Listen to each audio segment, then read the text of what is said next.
Thank you guys for coming. It's really cool to hear all the intros. I feel insanely humbled by the sheer amount of talent in this room. This is super cool. I love creators.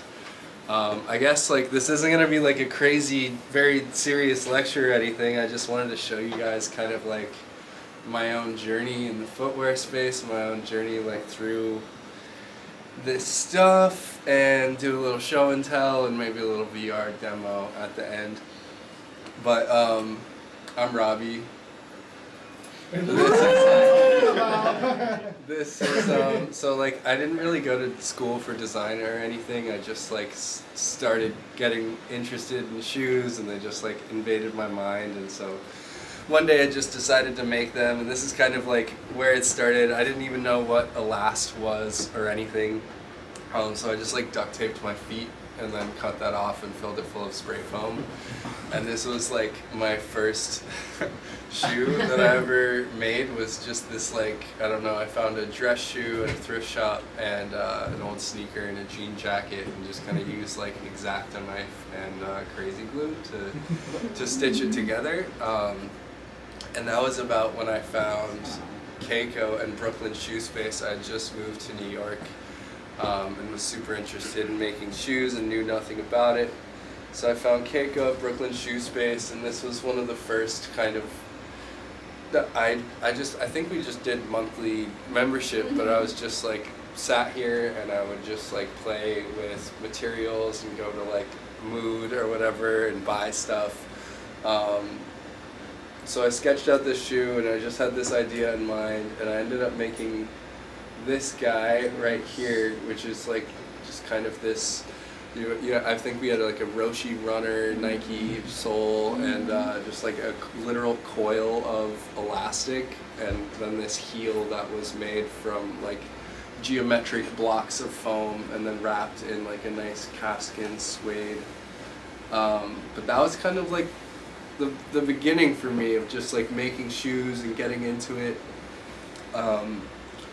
Before I got really into VR sketching, and I think that like that was a huge unlock for me, as I was friends with Radomir, a couple other like digital creatives that were, you know, using 3D at the time, and kind of this intersection of like, you know, digital tools and kind of like fashion objects and things like that. We ended up having a friend who was like, oh, you can put elast in a VR headset, and that was kind of like the beginning of the end for me in terms of like, okay, now I can sketch on anything. I don't need to like rely on being skilled at crafting things. I can just like draw in VR. So that's what I ended up doing, and that landed me about a year later a job at Adidas working with Eric. And I'm just gonna show a couple of the Adidas projects that we worked on together. But basically the first one here was like, I think some of these might actually be your sketches, Eric. But yeah, and actually I can bring it up. But landed the job here at Adidas Innovation at, or it was called Adidas Advanced Concepts at the Brooklyn Creator Farm back in the day. And kind of my first thing to do was to use VR sketching to create like what would you call it, like cushionless, foamless cushioning. Mechanical cushioning. Yeah, mechanical cushioning. And this is actually, Eric, I think you made this sample as well, but this was kind of like playing around with toolings. I can just pass that around as well. But essentially using virtual reality to kind of like create these different terms, like toolings of mechanical cushioning, kind of this like sneaker technology, pushing the envelope on like how we create these things. And then what we ended up doing was taking VR sketches and mechanically testing them in the laboratory. So it's kind of like starting concepts and then taking that exact same concept and physically or digitally testing it as kind of like a finite element analysis. So we were doing a lot of what you might say, just like athletic testing, like very serious kind of like sports science innovation stuff, which was really fun to like mix the, I don't know, like conceptual sketching with like sports science and innovation. And this is something that Adidas hadn't really done before. Like they have CAD artists that will take a sketch and develop it, but being able to just like take a base VR sketch and kind of create some stuff. So that's that one. I also made this one, which is in the same family as that, which is this Train to Run shoe right here. And this is just basically a version with foam in it. But this entire thing was a sketch in virtual reality that ended up getting made.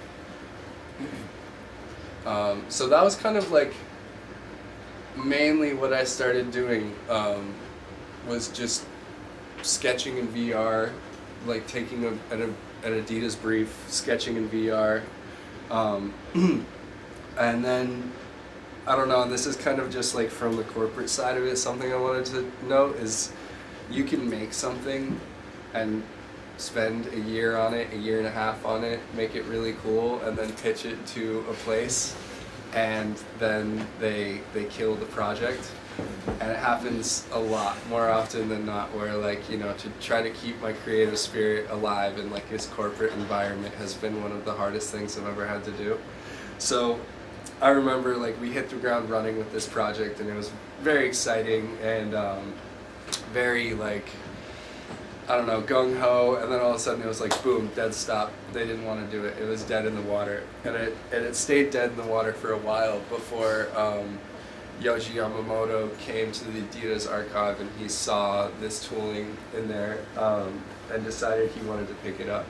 So this is kind of like a failed success story, or a successful failure story, where afterwards it got implemented in Y3, was in the Y3 runway. I think it's still in the Y3 runway, but it's just stayed in the cycles. Yohji calls this tooling that he put the Adidas All-Star on, the Y3 Gendo. And then another person came into the Adidas archive and saw this tooling and wanted to do something with it, which was Ruth Carter, the costume designer for Black Panther. And we ended up, as the Adidas team, the seed school there, created these really cool uppers for it. And this tooling went on to be in the movie, which was really sick and exciting. And then she also won an Oscar for Best Costumes for it. So that was, yeah. And then, yeah, I don't know, like, I think I was really lucky to be in the Adidas Innovation House and really just playing around with, like, okay, what's the future of footwear? What's the future of, like, cushioning? Some of these projects were like, okay, how can we kind of, like, develop the idea of cushioning even farther? So I got to really play conceptually with what we were doing. And so I wanted to share with you guys another project that I was super proud of at Adidas, which was this idea of like very targeted cushioning. And I think I have that sample here as well. But what's cool about this as well is these all start as just sketches. I'm just in 3D sketching stuff. And then until we're able to send the 3D files to get either 3D printed, or in this case, like milled with foam. But this is another super fun idea that we did for Adidas. It did ultimately get killed, but yeah, it's very fun. And some more renders of it, some more sketches of what happened. And I mean, you know, some of this is not just my work, like you're really always working as a team, especially when you're in a corporate environment. Some of these ideas would be like, someone would come to me like this sketch in the center was actually what somebody brought me, and I just kind of had to realize what that looked like in a 3D scape. And not only that, like then kind of playing around, like pushing the VR sketching as far it can go in the pipeline. This was kind of during COVID, so a lot of people were forced in their houses, so we still wanted to push the idea of collaboration. Also at Adidas, you're working between New York, Portland, and Germany. So basically, we kind of created this VR design pipeline that, like, at the very beginning we have these lasts, and we actually imported a library of Adidas lasts into the headset so you could start sketching immediately on a last.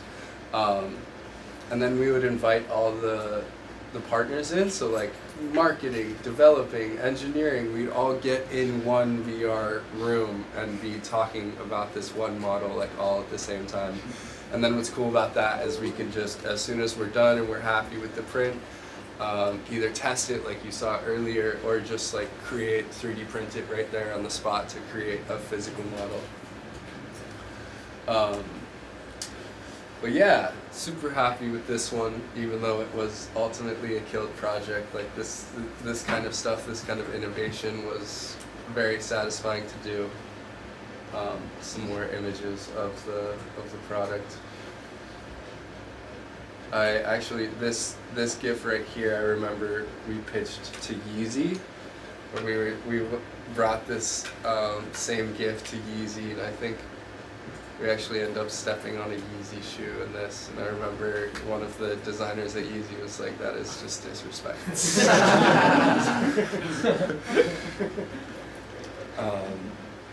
Yeah, a lot of fun stuff, you know, like we were just 3D printing stuff all the time, taking sketches, 3D printing different sole units. So I mean, I'm not like, I'm a 3D creator, but I'm not like talented craftsman like you guys that are like actually making the uppers. Like, very rarely was I actually like sewing anything together. Here's another cool just instance of taking like a VR sketch, taking a base shape. And one of the coolest things about this thing is you can start an idea in the headset, and then it gets brought into any other program. So I don't know if anybody's familiar with N-topology, but this is a shape of a shoe that we brought into another much more advanced latticing software to create just an Addy-let version of the future. I'll share one more Adidas project because I think this one's kind of cool, and it also shows how like the virtual reality sketching can be applied to like this, I don't know what you want to say, like more, yeah, I'll just show you.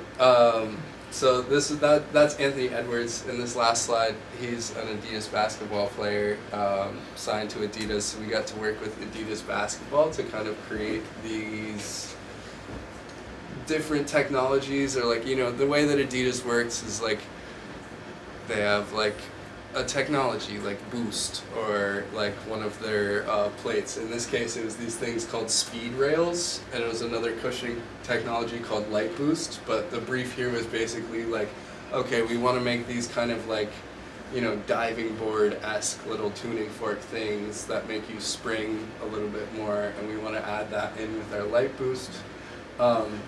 This was just around when Mid-Journey started being a thing, so like, I don't know how I feel about it now, but we were playing around a lot with Mid-Journey, being like, okay, how can this tool be of use for us? But then, yeah, so basically I would go into VR and I would just start ideating like, okay, they wanted these speed rail things. So we made many different versions of that like underfoot platform, what's going on there with these speed rails. And what you can see here is like everything on this left column was a sketch that I did in virtual reality. And then we kind of tuned that up. We had a very specific Adidas last that we were using underfoot here to design around.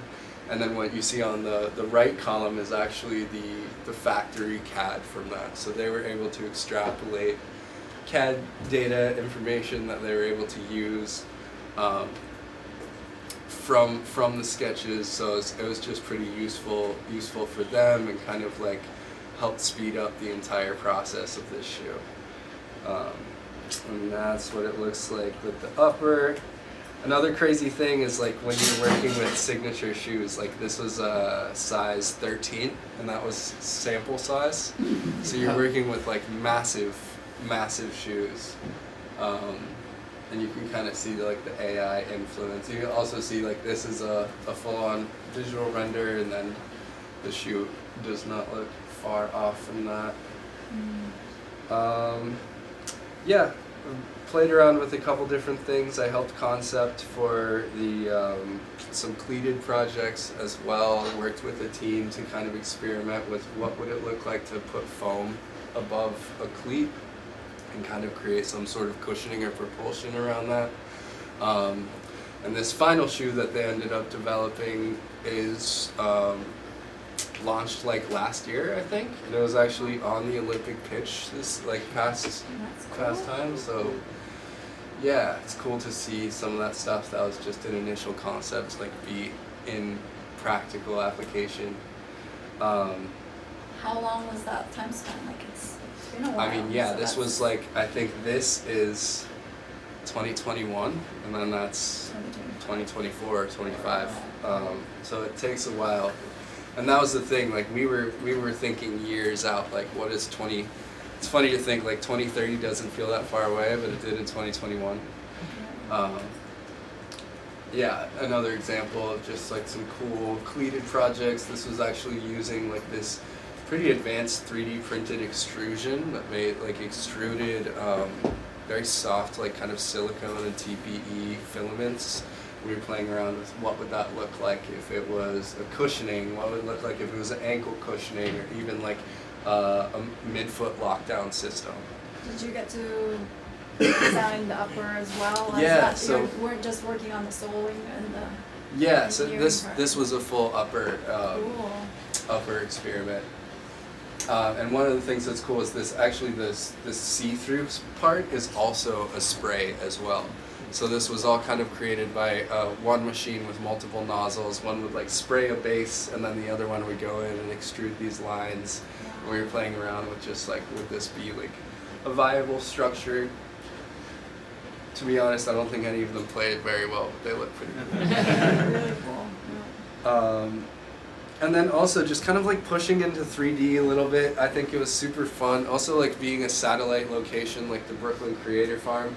When people would come into the office, we would want to like put them in the headset and kind of show them what we were seeing. So this is just an example of like, this is Unreal Engine. This was like a live game engine, but this was just kind of like a, I don't know what you want to call it, like a virtual showroom, I guess, where we could just like kind of show the shoes and show what we were doing in real time. Or even send this to someone else that they could control on their own like keypad, just on their computer, which was super fun. Yeah, I really like this. Playing around in Unreal Engine is kind of crazy. But yeah, that was like my time at Adidas. It was not shortly after that Germany came in and shut down the Brooklyn Creator Farm for good, which sucked, but that is how the corporate cookie crumbles.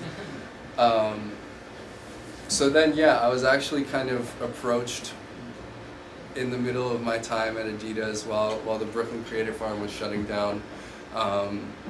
We had a little studio visit with MSCHF, which was just down the street from here at the time. It was like North 11th and Bedford, and ended up talking to those guys, and they had just released the Big Red Boot, so they were like flying high on the footwear spectrum, and they approached me and were like, hey, let's work on some stuff. And my contract hadn't run out yet, and I actually ended up doubly employing myself for a month or two, just like working for both companies at the same time, which was super fun. So at MSCHF also, like, so much of the work and so much of the creative work I was doing at the time was so centered around shoes and centered around like pragmatic Adidas German engineering shoes, that like going from that to just an art collective that makes shoes for fun as almost a joke was a big leap for me. But yeah, I also got to make really cool sculptures like this one, which is just this like human in a box. It was made out of this really soft metal that was meant to self-destruct after the price of the artwork surpassed the price of the material surpassed the price of the artwork. A hot plate would turn on and melt the sculpture completely. Another practice in creating ephemeral work for sure. But yeah, let's talk about MSCHF shoes, because I think that was super fun for me as well. This is another, most of the shoes that I'm going to show you from MSCHF are like completely unreleased and will probably be unreleased for ever unless something changes. But I wanted to show you guys kind of the experimentation process because it's different than any other place I've really ever worked. And I think the coolest part about MSCHF is like any other shoe company is making shoes to sell them, and we've entered into a different era than we were say like 5 to 10 years ago. But like shoes are much more conceptual now. You can almost just sell a concept on Instagram alone, even though it doesn't make you any money. There's this idea that like we're not just selling products anymore that are here to perform, like you're actually selling the idea, which it turns out in this kind of era of attention that we're living in is equally as important. This is the Demolition Derby. The idea with this shoe is that like you just crashed it into a thing, so it's kind of like our contemporary take on tabbies that because everybody at Adidas hated tabbies, so it's like, let's make a tabby, let's make a tabby. So they're like, well, you have to make it like some fuck shit at least. So Which year that was shit. this? What year was it? This was 2023. Yeah. We did this guy. This is the big tech runner. I should have brought him in, but this was crazy. This was like the brief for this shoe, besides just making like a completely overblown running shoe, was like, let's make a high heel for men. And kind of like what would that look like? So I spent way too much time making sure that this carbon fiber plate in here would perform and actually bend and snap back. But we ended up going for something a little bit more simple where it does not bend at all, because it's just more of a heel. This was the first shoe I got to work on at MSCHF. They said, we want to make this gigantic shoe, and showed me this 3D concept that they had just blown up someone's foot, like super big and ridiculous. This shoe sits about 13 centimeters off the ground, but like I wanted to bring this one in. This is like ridiculous. It costs way too much money, and I guess it's just another kind of like testament to like sometimes samples are the end of the road. But we had some really cool plans for this one, but we did end up making this. It's technically, like from a footwear standpoint, like this is a high top boot. Like it sits so far down in the sphere that I mean it's basically a high top. I'm not gonna pass this one around, but we'll just put it right there. What size is it? 9. Yeah. So that's a sample size 9.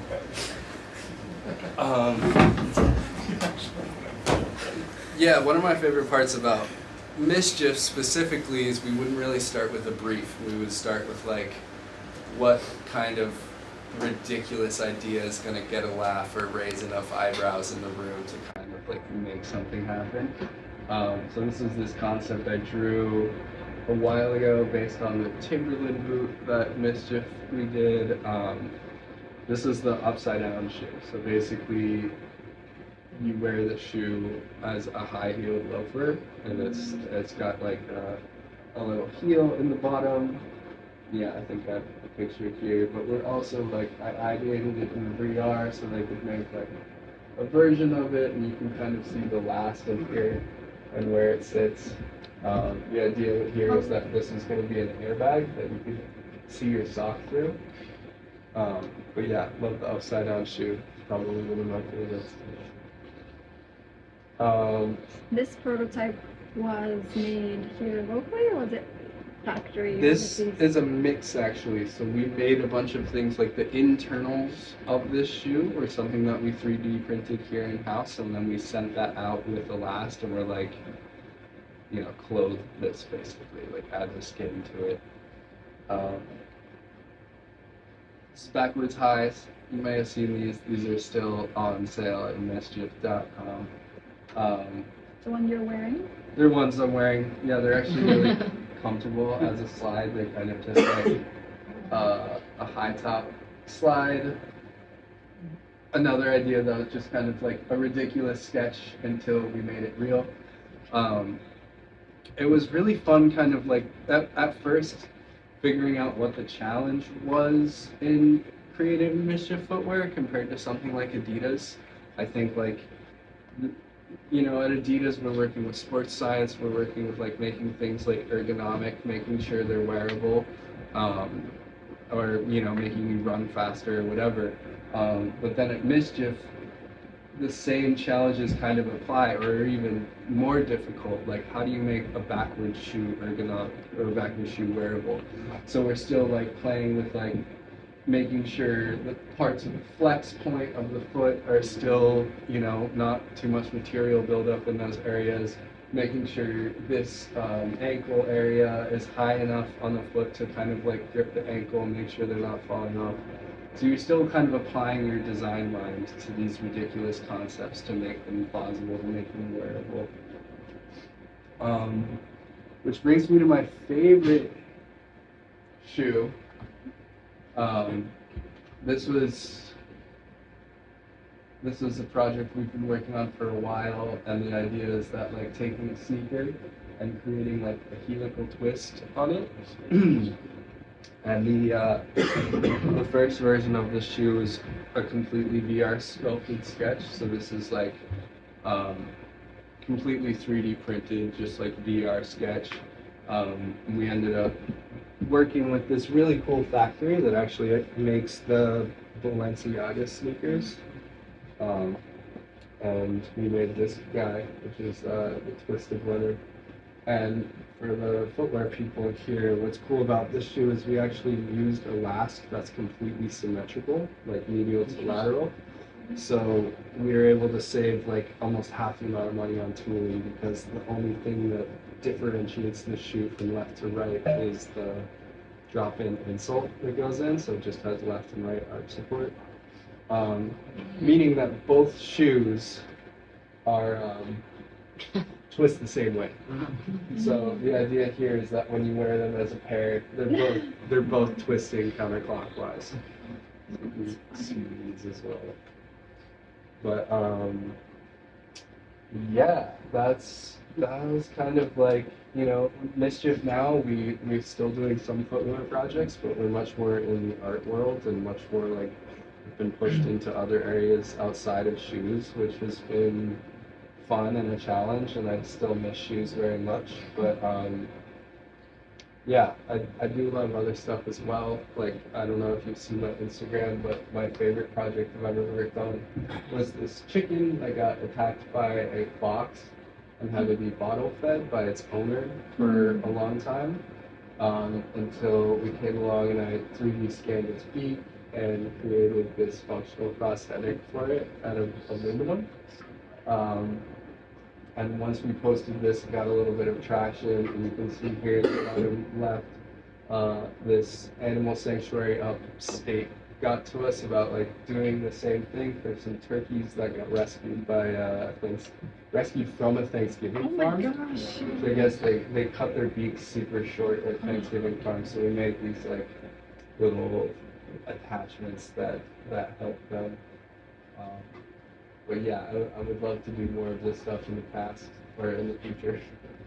And yeah, just like some other cool stuff that I've made, like I like to just like fuck around. There's a lot of projects that just kind of come and go. I've also been like super into eyewear as well. I have like a little website where I sell some of the jewelry and some of the other like handbags, eyewear, wearables, accessories. But yeah, that's about it.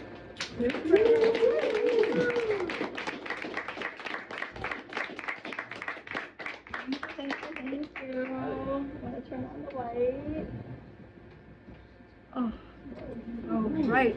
Woo! Amazing. Go on.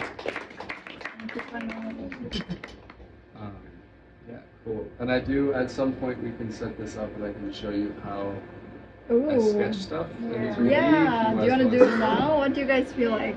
Yeah, let's do it. Okay. Lights off again. Sorry. No, sorry. I gotta cast to my phone real quick. Okay.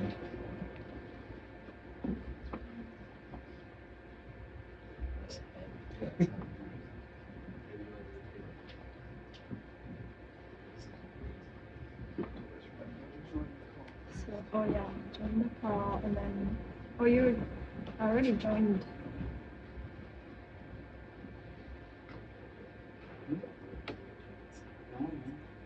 Out of everything, like what's the weirdest material you've used that you're like, could be the best or the weirdest or? I don't know. I mean, I've played with a lot of like weird, goofy textures that end up turning into things. But a lot of like it's fun. Some plastic materials that you don't have to glue to something that actually adhere directly onto the material that it's made from. It's pretty cool. Yeah.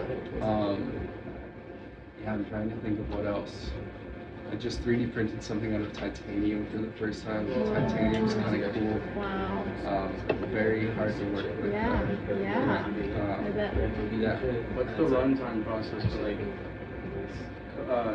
opening on titanium? Is it differentiate from like plastic or? So I'm getting it outsourced, but it's called like direct metal laser sintering, where it's like taking a bed of metal and like the laser is like literally melting together the metal powder like layer by layer. So interesting.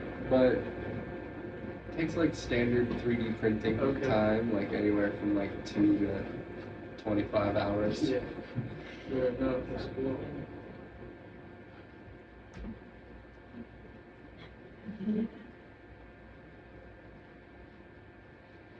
Are you still working with Gravity Sketch?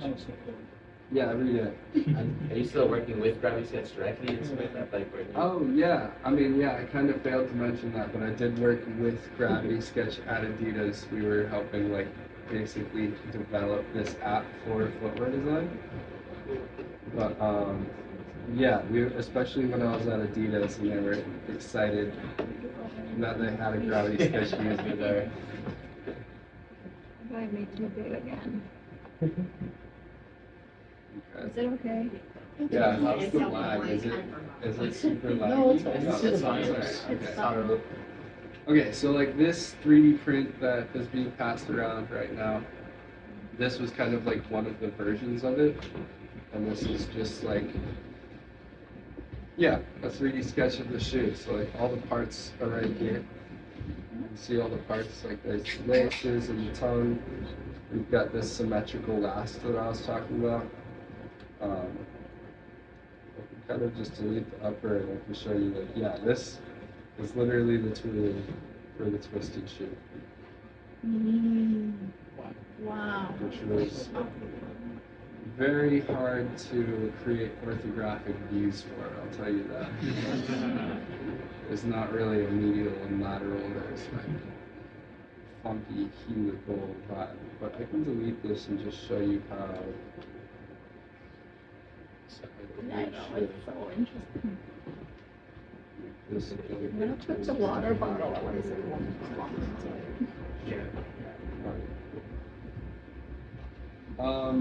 But yeah, I mean, Gravity Sketch is cool because it's very, like, you can get really precise.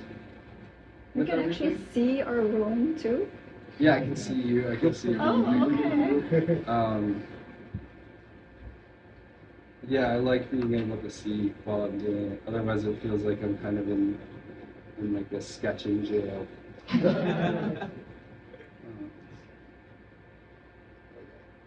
Red. But basically, yeah, I mean, like, say you just want to draw like a very gestural shape here. Oh, that's great.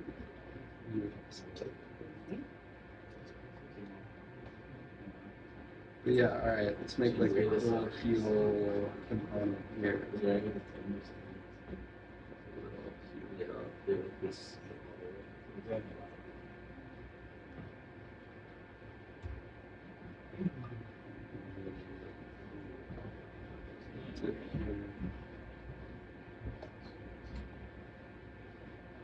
So I mean, you can start out, and it's kind of like any like creative software where you're just kind of like starting out in layers. Like I would start out just like a very loose sketch like this before I go in and maybe add some opacity to that layer.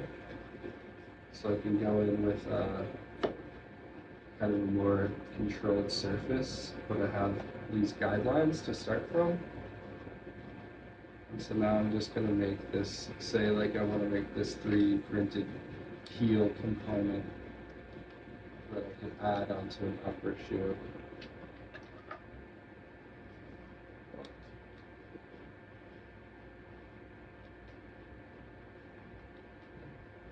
But this is called like sub-D topology. Anybody who is familiar with 3D modeling should know that this is like basically no different than hard surface modeling. You're just pushing and pulling all the vertices with your hands instead of a mouse. But we get rid of this sketch layer, so we just have this.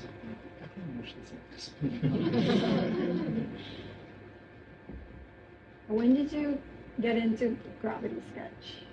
Like using Right around the time I went to Brooklyn Shoe Space. So they had just released, they were in beta mode actually in 2016. And I think that's what helped me land the job at Adidas, was just like being one of very, very few people in the headset while I was doing this. Alright, I got bored with this, so I'm just gonna make something else. But you know what's cool about this is like I'm the proud owner of multiple 3D printers. So at any point that I enjoy what I'm making, I can just go 3D print it and be stepping on it in a matter of hours. Yeah. Have resin printers like the PU Poly, or not PU Poly. We have like a frozen Megasonic AK, and we have a bamboo carbon X1. Are you on the headset like 2 hours at a time, 30 minutes at a time? How's your day like Yeah. designing? I used to abuse the headset. I would spend so much time in there that sometimes I would even like spill coffee on myself and be like, oh, that's a problem for real life, Rob. But no, I used to spend like, you know, a lot of time in the headset, and I think that like I've gotten used to just kind of like going in and executing and getting out of there, because it can be like a little taxing. On your eyes? Yeah, everybody has their different way of like processing this stuff. I feel like for me, I'm like a veteran of it now. It's last. So yeah, I just made a quick little slide here that we can update. Use this selection tool. Gravity Sketch has updated a lot and made this very footwear designer friendly. They used to be a lot harder to do a lot of the things that are basic functions in this now.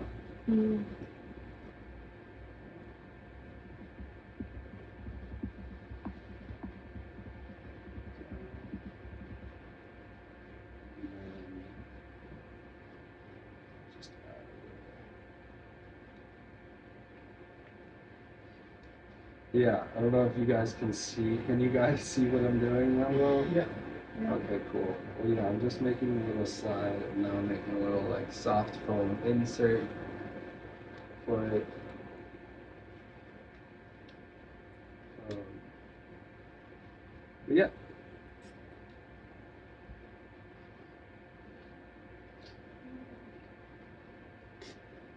I could jump in a little bit more and do some other stuff, so I'm gonna take it off for the time.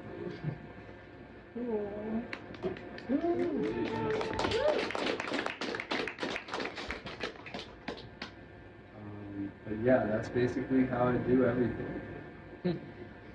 So like, what do you have? So you're just saying now you don't use it as much, so you won't go in there to execute. So you kind of have the concept, everything kind of ideate offline, and then you go in there and kind of try to recreate. Do you hand sketch at all? Do you? Yeah, I do a lot of like, you know, taking like a napkin sketch or something like that and then converting it into 3D. But sometimes like, I think what's fun about having something that's like 3D sketching software is you can sketch initially in the 3D space, you know, which I think lends to more interesting 3D objects when you're kind of like ideating off paper and in this like, you know, three-dimensional space where there is no such thing as a medial view or a lateral view because you are just completely in a perspective at all times instead of like orthographic. I think that's one of the problems with shoes in general is their products designed to be viewed in a lateral view or designed to be viewed in a top down or like, you know, these very orthographic structured views, which I think if we can keep on pushing into new perspectives on how shoes would be viewed, like even on a website, for instance, or on like a marketing, I think it would be really, really cool just to show shoes like a more angled perspective. Right. Come on, this is great. Thank you. One question: what durometers are you printing in resin and which parts? Durometers. Like the density. Oh, it depends. I mean, some stuff is very, very flexible. Like sometimes we work with like, you know, super flexible, say like, I don't know, 40 short, like super soft resins, but other times like most resins that we're using now are just like stiffer, more rigid. And then you would resins. communicate the shape and form to a, say, a prototype maker to be like, this could be a softer kind of like rubber versus this is like this, and you kind of point it out kind of like a tech spec almost. Yeah, no, some of the things we were doing, we were actually printing in a lot of TPU and a lot of TPE filaments when we were using like extrusion-based printing. And we'd still do that a little bit here and there, but yeah, I mean, it depends on the project. I think like creating, it's not like Zellerfeld where we're creating like those kind of like out-of-the-box 3D printed shoes. I think that's like, those are very cool, and I don't know how they work. Yeah. But yeah. I have a question kind of like along those lines, but you mentioned that you have this unique perspective actually sketching in 3D versus 2D. But I guess I'm wondering like what challenges you have when you're transitioning from like VR to, I guess, a first physical prototype. Like, oh, I didn't think it would like stick out that much or something like that. Things weren't exactly how you wanted. Yeah, totally. I mean, yeah, it's always some trial and error, or especially when I'm trying to create something that fits within a different component. Like, you know, when you're 3D printing, like, things can shrink in the curing process, or like you can get things a little off.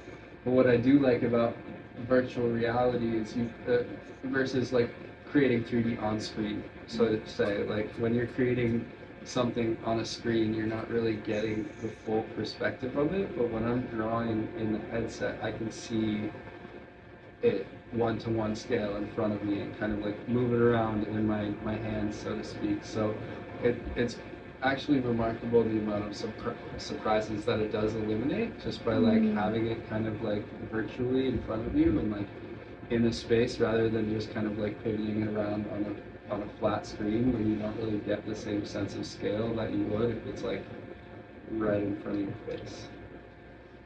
Yeah, but also a lot of other problems. Like for the longest time, VR sketching, like even though it's been around for 6-7 years or so, it's still pretty new in the way that it's like compatible with other things.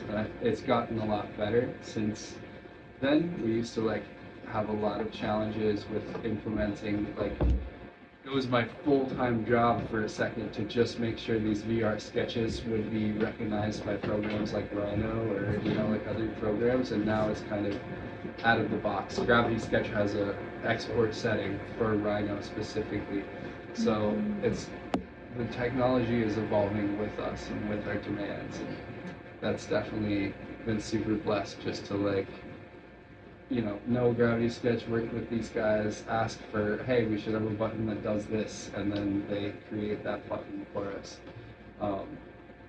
Yeah, I mean, it's my cheat code for sure, and I'm still, like, I work in other softwares. I've worked a lot in, like, Blender before, but yeah, the VR sketching is definitely my preferred method, even when it comes to just, like, initial ideas. And not just for footwear, but for jewelry and stuff too? Yeah, totally. Yeah, I've most of my, like, and that's the cool thing, is, like, you know, we have resin printers that print in like wax resin for loss wax casting. So we're, you know, yeah, you can create jewelry in a headset or 3D. Very cool. Do you see any ways that something like AI can be used for footwear yet? Yeah, I mean, you saw I kind of, like, created, like, the mid-journey thing, like, we were playing around. Actually, at the time that we were playing around with that, excuse me, Adidas had created their own mid-journey based on, they added every single one of their own archival shoes to a database and created their own AI-generated thing, which is kind of, I guess, interesting from a brand standpoint, because, like, you're kind of regurgitating this amalgamation of your own brand identity into something. But yeah, I think I share this sentiment with a lot of creators that, like, AI is just kind of like, I don't know. I mean, I guess it's a tool. You can use it, and I also, being a proponent of VR sketching and telling all of these people who have spent the past 20 years learning AutoCAD that, like, oh, VR sketching is really cool. Like, they kind of viewed it the same way maybe I view AI now, that I'm like, oh, it's this new weird tool that makes things super easy, and it's kind of, like, not quite right. But it'll evolve, I think. I don't know. AI is a little scary to me personally, and I don't know about you guys, if in your corporate creative jobs or just creative jobs in general, I see a lot of corporate decks with AI imagery now, and I see a lot of, like, you know, even ads on the subway. So there's, like, definitely the Skechers ads are atrocious. My boss still won't use an iPad, so. What's that? My boss still won't use an iPad. So. Oh, yeah, well, that's, it's interesting, because I think there are a lot of, like, legends who are just in their own zone. Turn on the light? Sorry, I've shown a lot of people VR sketching before, like, you know, veteran footwear designers with over 40 years of experience in design will put this on and, like, not really know what to do, but then you put it in, like, you know, on the head of a 6-year-old kid, and she's, like, making the coolest shit you've ever seen. So it's, I don't know, everybody has their own way of, like, using tools, and I try not to knock it. Even, like, yeah, like, the only other designer at MSCHF when I started there, he was just using trace paper, and, like, that was, like, the extent of his technological advancements. And so and I learned a lot from him. We learned a lot from each other. I think that, like, there's a lot to be said for using trace paper. Where do you see footwear innovation heading for the next decade, you think? I don't know. I think, like, from a corporate standpoint, like, large kind of footwear Goliaths like Adidas and Nike, they've kind of slowed down a little bit, you know, and it's harder for them to maneuver. It's harder for them to pivot, especially now where attention is, like, really just, you know, changing all the time. And, like, seen a lot of Instagram creatives and things like that who are just like, I'm just like creating interesting renders, and the shoe might not even exist, but it exists in the mind's eye on the internet, and so suddenly that can gain traction, and then all of a sudden they do make it into a shoe, and then all of a sudden, like, you know, Chinese companies are knocking off that Instagram concept. That's getting more attention and traction than, you know, the newest Nike shoe or something like that. So I think it's in the hands of the independent creatives a lot more than it ever has been, just in terms of like like concepts and ideas are traveling faster than, like, you know. In my brain, I think, like, because I like the physicality of the shoes, I'm like trying to still figure out who can actually execute this. Is it a factory? Can a factory sample room? Is it gonna be like, all just made in China? Like, I'm trying to figure that out. Well, so like, there's a form and function. Someone's trying to make it. I think it's hard, right? And it's why MSCHF hasn't created a lot of shoes recently, is because, like, you know, in this economy, who's buying backwards shoes? But at the same time, it's kind of like real estate, where nobody normal can buy a house. Only people with tons of money can buy a house. And it's the same way we're like, you can't just start a sneaker brand right now unless you have, you know, capital flying around. You have to really actually, like, and that's why, you know, 3D printing and these other kind of digital tools, like, they can allow us to create. It's democratizing the idea, because it is like creating a size run for the sphere shoe would cost 6 figures easily, you know, and so even creating a pair of these is going to cost a lot of money. So it's hard. I think that, like, you know, a lot of those, like, bigger sneaker companies, you do need a lot of money to retain an infrastructure like that. But I think just, like, especially with social media now, in the past, like, 8 years that I've been doing this, social media is the more important, as the biggest, like, seller of sneaker concepts than, you know, any kind of brand or anything like that. You just had a great run with the Astro boots. Like, that was a huge.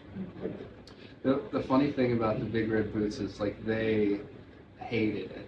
They hated the fame that it made them. I think MSCHF hated the Big Red boot more than society hated it. Like, I remember the metaphor that they were using was like, okay, we're like an ostrich and our head has been pulled out of the sand and we need to put it back in the sand. Like, how can we, because, you know, when you're like a iconoclastic brand like that, you'll dry up in the sun. You need to, like, stay somewhere kind of subterranean to a certain extent. This shoe got canceled at the gate. So, really? Like, this was ready to go. We had everything. This is, I mean, I'm impressed that, like, from this concept to, like, it actually is like this is the traction, you know, like, it's really, like, functional, you know. And that was, you know, I think that was like, this is the 4th or 5th version of that shoe, considering, you know, we were hiring a fit model and he would come in and try the shoes on and be like, oh, it needs to bend a little bit here, it needs to grip a little bit, like, this area is too tight. So it really is, like, the most wearable version, even though they don't look wearable at all. Do you think they would ever sell the idea and everything as a package to somebody to manufacture? I think so. I think if we had the right brand partner? Honestly, just the right confidence around selling a certain amount, but it might be brand partner, right? It might be like somebody who is interested in shoes. Like, before I got there, they were even partnering with, like, Jimmy Kimmel to make stuff. So I think if we found the right, like, person to help sell that. Because the tooling and everything, you really need a quantity to make it profitable as a business. I feel like that Derby Tabby though, you would sell thousands. Totally. Right? that didn't sell either? That was just a concept and like This was a concept. We did do a photo shoot with Kids Super right. last year sometime with these guys, and this is, you can see there's like silver marks, like this was a sample, but Made in this was made in Peru, I think. cool. That was also one of the cool things for working with a small company is, you know, if somebody won't make it someplace, we like find another place to make it somewhere else. Like it's not like we were just Tied working. anyway. Yeah.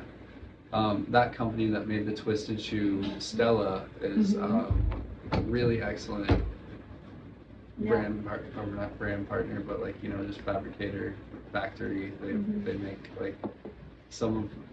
It's funny, like, you know, when you actually take a peek inside the way that a lot of these places work, like the same shoes that make Adidas, Nike, New Balance, Asics, it's all made in the same room.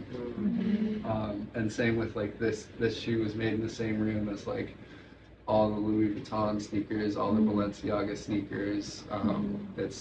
You know, it's like kind of that meme of like the cow going through like two doors, but it's a slot and it's just like one room at the end of it. Yeah. Any questions, everybody? Yeah. So I love novelty design and a lot of that, and like built my entire thesis around, you know, larger than life items essentially. And something I struggled with was like, how far do I go?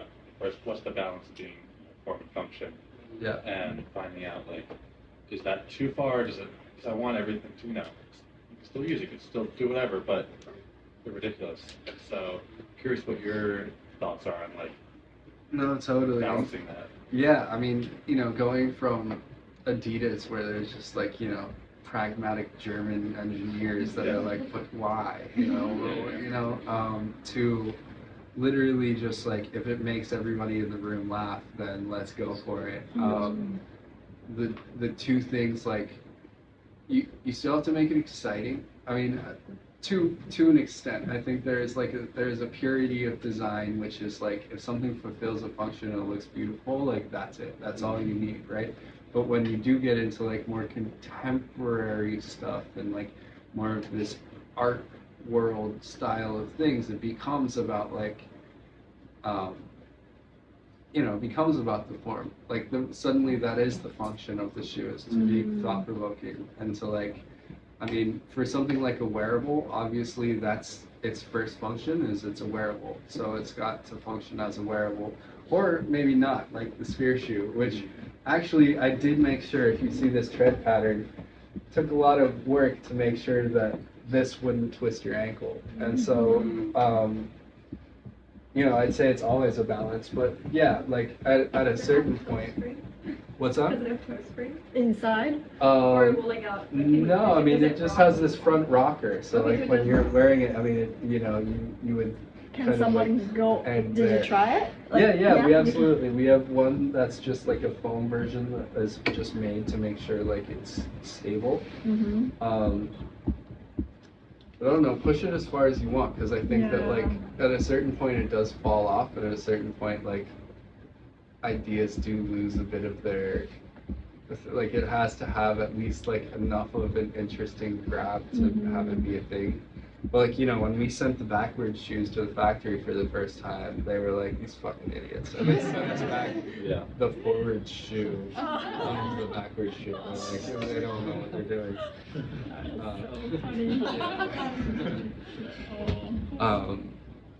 But yeah, I don't know. It was such a breath of fresh air to go from like Adidas, which was like form follows function, you know, and that's why, you know, some of the Adidas shoes that I was passing around, like we're trying to make the most interesting form that does kind of like, you know, perform a function at the end of the day.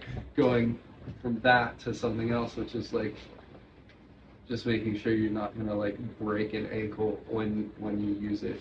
Yeah. Totally. But then yeah, I mean, especially now in like the more attention grabbing area that it is, like the best thing that you could make. Yeah.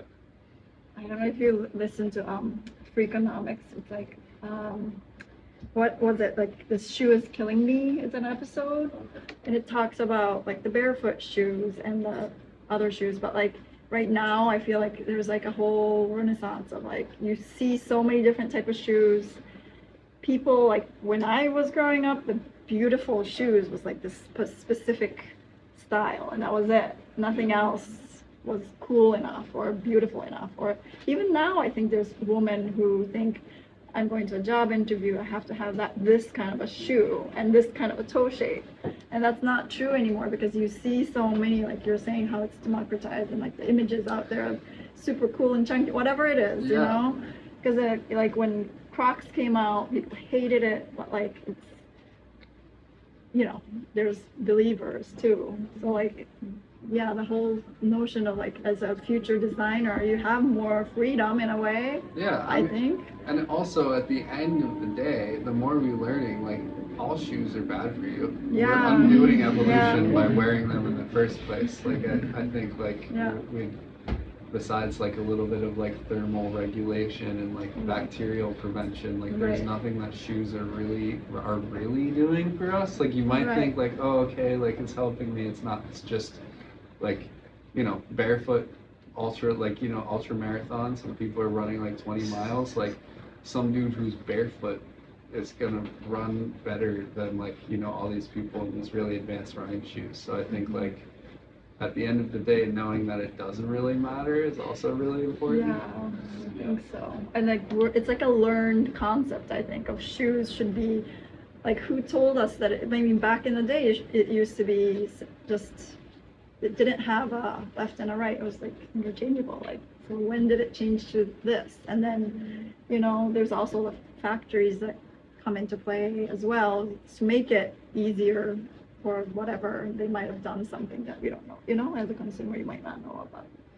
So I feel like, yeah, keep on dreaming it up. I think this would be cool. Pages. Sketches. Yeah.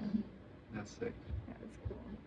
Yeah, I mean, it's really hard for me right now. I'm trying to do like more sculptural work and more art, and it's kind of like, I think as a designer, it's really easy to like be like, okay, this performs a function. This is like fitting a brief, and I'm making it as like, you know, aesthetically pleasing as I can along this framework that you have as a designer, as a designed object.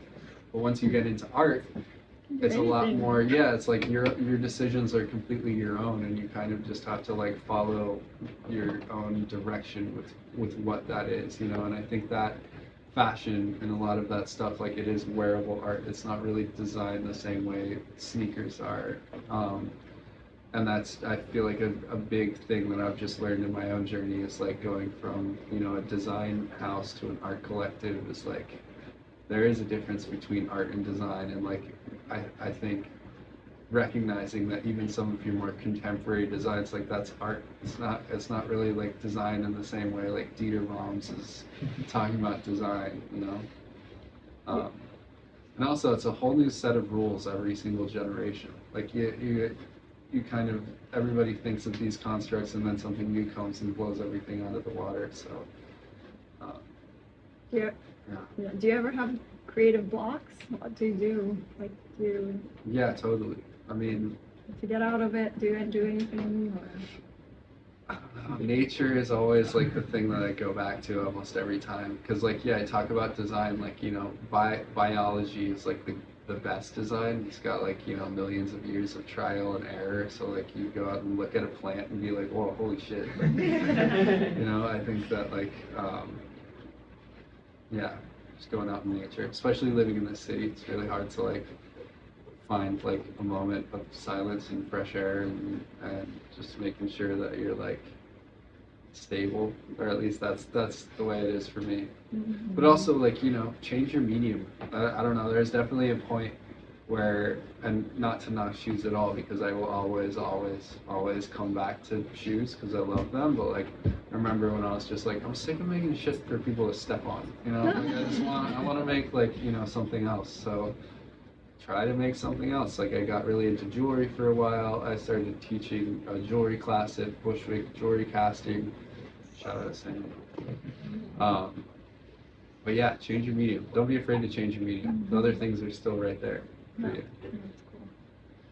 If you could build a dream team for a shoe project, I don't know if you'll do a shoe project in the future, maybe soon, I don't know. But if you do, no limits, who would you bring together? Who would I bring together for a shoe?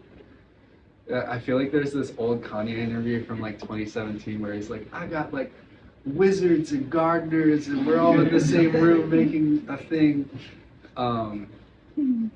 I don't know, Peter Yee is probably one of my heroes. He's like an Oakley designer. He designed some of the coolest stuff in the like late 90s, early 2000s. I don't know if you've ever gone to like the Nokia archive. Nokia has an amazing public online archive of some of like the coolest products you've ever seen. And there's some designers, I forget the dude's name, but he's the one who designed like the original brick phone. Yeah. Oh, I love But like those. there's such a golden age of like product design where like people were just so excited about like, you know, before everything was just a touch screen, like Yeah. we were making really cool handheld items. Yeah. So probably some of those guys, and Tracy Phillips, like he's Steve McQueen's hat guy. He's really cool. Cool. Very cool. Any kind of question? Shoes. Shoes. And like this age of attention, how do you deal with the pressure to like constantly I don't know. To be honest, like it's kind of scary because you want to create something that lasts, but at the same time, like even the most interesting ideas just kind of like still a flash in the pan, which I think is why, you know, it's the other end of that spectrum, right? Of like creating something that is so interesting as a form or as a concept that it loses all function. So I don't know how to answer that question. I think just like having faith in your own idea to the point where you'll still look at it in a few years or love it. Or, you know, that's happened with me where like, you know, I'm completely so sick of something that then someone else is like, oh, I loved that thing that you made. Like for me, like the backwards highs, like I wear these all the time and it's mainly just because I think they're comfortable and I like them. But they definitely are not like MSCHF's #1 selling shoe or anything. That didn't quite answer your question I though. mean, there might not be Yeah, no, I mean it's hard. Do you have to follow like the attention? Like maybe if it's you just go at your own pace and it doesn't have to be mass, but like if you have like some attention of some people that really believe in what you do, that's enough. You know? Yeah, I don't know. exactly. It's not it maybe. There's some quote, I think it's like Always Sunny in Philadelphia or something. It's like, is art only successful if the right people like it? Yes, yeah, that's Yeah. exactly, that's exactly it. Yeah. Question? I was just gonna say, I like this of the ostrich and the physics of it head up. It's like for brands like they don't have like heritage, like heritage or like believers like that they have this expectation. Your whole expectation 700 years built on that shoe. It's like nice to be able to have the ability to put yourself back in and make the rules and allow yourself to kind of put yourself back out there when you're ready to. Expected to. Yeah, I think it's like, you know, the forests need fires to burn, right? So like deliberately throwing yourself away, like back into the fray to come out with something completely new is so important. Especially because like, you know, there are brands with heritage. Adidas is a brand with heritage. Like we would get these talks every year that are like, we're Adidas and we do this and we've been doing this for, you know, 100 years. But people get bored of that. And yeah. I work with a lot of, it's funny, I work with a lot of like what classical marathon runners, like the record with those races and files and not, I was just in France for like world championships for me a guy in one state. That's the brand, but he likes to compare himself somewhere to like road or track people where it's like breaks some record start running like 19 hours for a mouse or like that. And they're like, oh, well, if you're going to come back in like around 3 months, and he's like, oh, I'm going to go disappear and move somewhere else and like get no expectations. That's amazing. What do you think would be next for you? Like, would you like develop your own studio? Like, you have your studio, that's like your creative outlet with no limitations. Yeah, I'm really enjoying like having the studio. I think at some point kind of spending a little bit more time on just kind of like what I want to make is definitely the future for me. Cool. Like at MSCHF, I'm working under creative directors, and even all these shoes that I've shown you, although some of them are my ideas, like I'm still at the end of the day showing this to somebody who works above me, being like, what do we think of this? You know, what needs to change? What needs to do? So like just like having those decisions be completely mine, and then at the end of the day when it's ready to go, being able to be like, all right, we're gonna make it and sell it now. So yeah, I mean, I think just like getting to a point where I can kind of call those shots for myself, and also yeah, I've been making a lot more like art pieces, a lot more kind of like, I don't know, less wearables. Even just that pet prosthetic, like if I could just get into making pet prosthetics, I'd be pretty happy. I think that's one of my favorite things to do. Cool. Is there anything you've like come up with for MSCHF that you've been like, this is really great, I want to keep it for myself, or like my own personal, or like? I have said that if they don't release these twisted shoes, like I will. Like I'm just like, you know, I will find the money. There's definitely one of our interns who made this really interesting bag last year. Didn't end up selling it, so he came back this year and was like, can I put this out myself? And we were just kind of like, yeah, sure. And I have teased even just like taking all these unreleased shoes and just making like a MSCHF too, which would be very MSCHF coded. Yeah, they would love that. Yeah. But yeah, no, totally, would love to do that. Yeah. Why don't you pitch that to Balenciaga? They would totally release that. No, I know. I just need need something a little stronger than just like brand IP. I'd need like a patent on the twisted shoe to feel confident. But yeah, even some of these like, you know, Eric was my teammate at Adidas, and I remember like when we were working on this, there was an opportunity to work with like some other 3D printing factories and stuff like that, because they ended up not even filing a patent on this shoe. They did it. Yeah, well, Eric came up to me one day. He's like, "Yo, they didn't file the patent on the shoe." And I was like, "Okay, well, you know what that means." But yeah, I would love to. I think some of these ideas definitely still deserve their light in the sun. Yeah. Any other questions? Any folks? Does anybody use Gravity Sketch here, like in their own practice? Okay, but yeah. A little bit. At SCAD, I think they really push it. Do you use it? I use it when I use it. Okay. They tried pushing it at FIT. Really? Yeah, they gave us a bunch of headsets, but they can never figure out how to get it to Wi-Fi. So they never... Would you really need a Wi-Fi? I mean, You need to log in. Log in. Yeah. It's cool. I think, I mean, you know, and that's kind of why I put a bunch of VR stuff in there. Besides the fact that it's my main medium, like it is, what I love about it is just how compatible it is with every other software. Like even just to make that 3D napkin sketch and then move it to the next. And putting it out there, they're looking for somebody who can teach it. And but SCAD was really pushing it, I think, a lot, right? They were doing a lot of Gravity Sketch classes. We just had a few students with like a guy named Jack.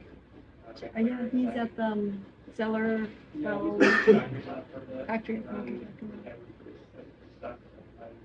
Now he's at Golden Goose. Yeah. What's the name of the shoes?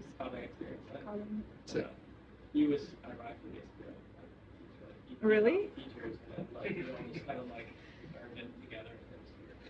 Oh, okay. Interesting. Do you think anybody else in the room would like incorporate it into your work, or like, what do you think? What do you think? I have an account.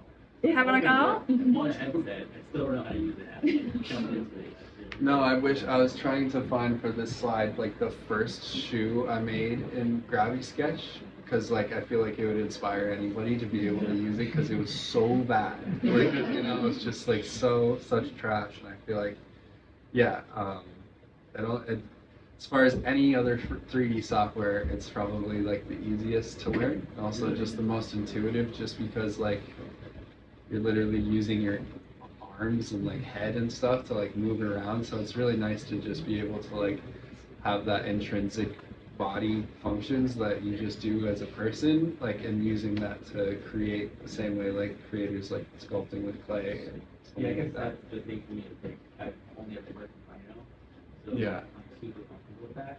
So I've never done sculpting. So it works Right. in that manner, so It is completely different brain. I feel like, you know, if you are already good at a 3D program, it's even harder for you to get into Gravity Unlearn Sketch it because you're almost. just like, Yeah. oh yeah, I can already do this, but you can't just like napkin sketch some bullshit in Yeah. Rhino the same way you can in Gravity. Yeah, yeah. I do napkin sketch right now. I guess yeah, they got a pencil in there, right? Because I just kind of work around the last without making it actually fit the last. Mm-hmm. Not really like looking to put the pencil out, it's just like shape. Yeah, true. Have you used the pen for Gravity Sketch? Like you used the, like, I have, yeah, I have a VR pen that I use what's as your well. comparison between It's hard for me to learn it just because I'm so used to this. This is such just like an ergonomic thing for me, and I've say I like have the muscle memory now. But I do really like the pen, especially because it's like pressure sensitive. I can like use the pass through and trace a sketch on the table, and then suddenly I have it in spline, like in. And is the pen only one-handed? Both hands? It's just Or one like hand, or I would just or- use one of these and I would use a pen Okay. to like do both at the same time. It's definitely like a different kind of way of working, but it's cool. Yeah. Just like overall kind of coming from Adidas to then MSCHF, like, how do you think that background of kind of focusing more on the like sport mechanics side, or like maybe how something reflects to the human body in that specific way, travel like, or like kind of twist your mind into thinking about more contemporary stuff, or do you think they are just so split different like down the middle? No, I mean, I think if you think about like deep into the future, deep into like, you know, when we're doing like augmented biological things, like I think that they will overlap a lot more. Like I think we could get much. The thing about sports science is they're a bunch of engineers, they're not visually creative, so that's why it's up to the designer and up to these other people to think about like, okay, yeah, what do like shoes look like if we had like degenerate legs and like, you know, kind of walk like a werewolf with our knees arching backwards, you know what I mean? Or like, I don't know, I think that like there is a lot of creative space in those holes where like, you know, you can look into those spaces, and what you'll notice is in the more scientific spaces, like my first job before I started working at Adidas, I was designing insoles for Walmart, and the guy who was designing the insole shapes, he was kind of like a Dr. Scholl's type of guy, and he was just talking about arches and the 3 points of the foot that create the arch, and like how important it is that we like serve that, and he actually created this algorithm that would generate different arch shapes based on like hundreds of thousands of foot scans, and then kind of like create an insole based on that. So it was very sports science. It was very kind of like, I don't know, like, you know, engineering focused, and what as a result of that is you just get like super simple designs, because all it is just literally to execute on that function. But then like that's where the hole is, to inject your own creativity. Is like, okay, those are your parameters, that's the shape you have to work with. Now how do you make that like as cool and as beautiful as possible? How much of that did you apply to your your creativity. You learned from like that whole like making insoles. Did you apply that to your like designs now? Yeah, totally. I mean, yeah, like one of my favorites just with these backward shoes is like I mentioned, there's like, when you can kind of see it, they're designed to flex like in your flex point. They have this like thing that grips your ankle that's like supposed to really grip your ankle, and although they're not like, you know, classic tie down shoes or something like that, like as slides, they stay on your feet better than like regular slides. So, Yeah. you know, like kind of just like still paying attention to that sports science, still making sure that like things are going to be wearable, and like I think, you know, the body is such a remarkable thing, and I think like there's a red thread between all my work, whether it's like prosthetics or VR or footwear, that like it's all kind of this like wearable technology, and it's all like technology that serves the body in some way.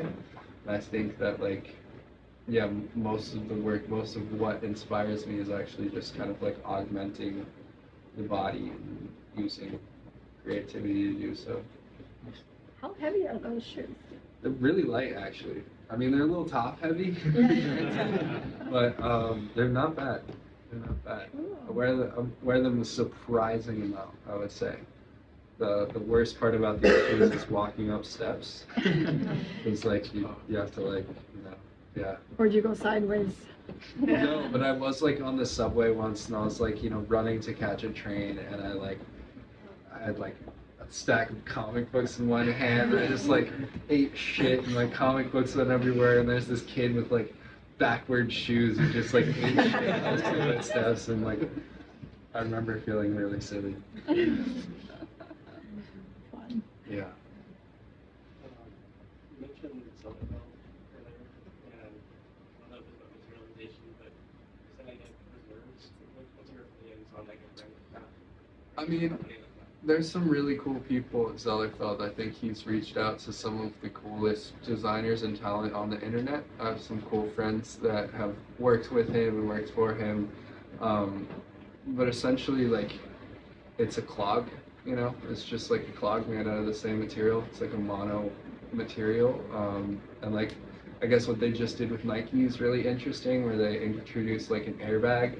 And I think it would be cool to do something like this where you're using different materials like as a pod, but then like maybe the clog vessel is a different thing, but like, you know, they're like Crocs. They're like very cool community designed Crocs. And I mean, it is really cool. I don't want to discredit anything they're doing, but I think that like the novelty of it, and you know, I'm one to talk because I use like virtual reality, but the novelty of it does not necessarily like hold enough weight for it to be interesting. And I say this because I have 2 pairs of Zellerfeld shoes. Like they're just really heavy Crocs to a certain extent. I get my first sample from them Oh, so sick. like, but have some for it. I like how it did create like a platform for people to see it, especially like the first time. Totally. Market. Yeah, sick. Like, yeah, it'd be interesting if it's kind of even just like multi-density. Like, Yeah, I mean, they do a lot of that in the geometry of the density of like lattice fill, you know, like I think it is super cool, like holding them in hands. Like I don't really want to knock them too much. But yeah, I think they could do a lot more. Hey, it's fun. Hey, sorry, Yeah. we're still talking. No, I was just wanting to ask if anybody else has other questions. Where do you draw inspiration from? Yeah. Oh, Yeah, I mean, nature everywhere. I don't body. know. I mean, one of the coolest parts about working at MSCHF, and one of the things that like we say to each other in team, is like we get to make things that shouldn't exist, you know, and like just like that as a brief it's a great brief, you know, like make things that don't exist. Like I remember one of my favorite moments of MSCHF is like we have these weekly brainstorms where, I mean, we have daily brainstorms all the time, but some of them are just for like exactly that, like making things that don't exist. And like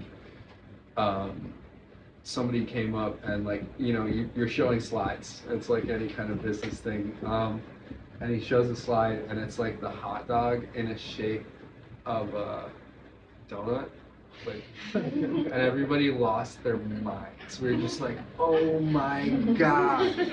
And so I think like the low and short of that question is like from the absurd. I don't know, like that's the funnest place to kind of draw inspiration from that. And like, you know, on a more serious note, like I think like, you know, biological structures, and like all you have to do is look at a history book or a biology book, or like Gothic architecture. That's the other thing that I'm really keen on right now. Yeah. Thank you so much. Yeah, thank you guys for listening. Amazing. For Yeah. Do you want to talk about your artwork in overseas, or is it like not Oh something you no, wanna, yeah. I mean, if anybody's gonna be in Tokyo in the beginning of November, I'm showing the first like art show thing where it's just sculptures that are non-wearable. Very cool. That's happening. That I'm looking forward to. Yeah, and follow him on Instagram. Yeah, and feel free to biggest DM me as platform. well. Like, I definitely want to like check out your work. Everybody here seems really cool. So yeah, dope. Yeah. Thanks for listening to me blab on about stuff for a while.